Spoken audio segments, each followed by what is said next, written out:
what is the primary value of RTM from both a clinical outcome point of view, patient engagement, and also new revenue, or it's combination of all three? It should be all three, right? As we think about it, for it to really work, you have to have all four stakeholders of healthcare to be happy, right? So you have to have the patient seeing value, the provider seeing value, the practice seeing value, and even the payer seeing value, right? Now, the payer piece is already kind of taken care of because they have put the CPT codes out there. They're expecting them to be utilized, right? So you kind of got that one at least a little bit checked for now, and more research, which we're going to start leading the way on as we look at our 2026 plan to make sure they stay around and continue to flourish.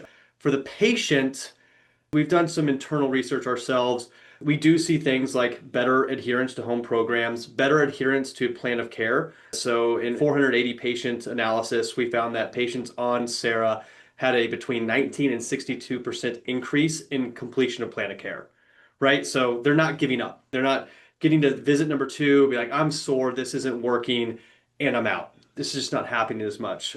And so you have the clinical outcome, right? But we've also seen patient satisfaction increase. And the way that it works is kind of like this flywheel. The patient engages and gives some level of data to the provider.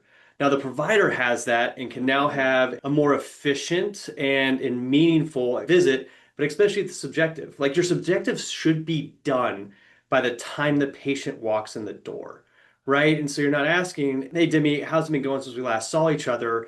It's, hey, Demi, I see that your pain has gone down. You've been good with your home program, but the stairs are still giving you trouble, right? Like, and that's the first statement. Like that's where you start. And so now as a clinician, I know what's going on in between visits and my patient is being more adherent.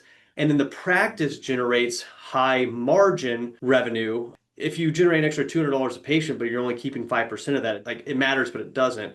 Now, if you're generating 100 and you're keeping 70% of that, that starts to really matter because if you're on average netting about, let's just say $150, right, in an episode, and you're netting $150 on your normal, your visit codes.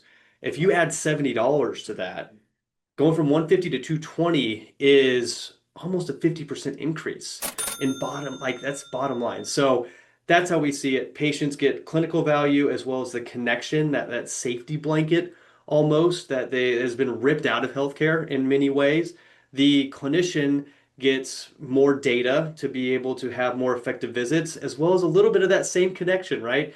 One of our PTs that uses Sarah, she said it really well, is like, it is helping repair the moral injury of not knowing how Mr. Jones is doing the next day. Because now I can without having to put any additional effort into it.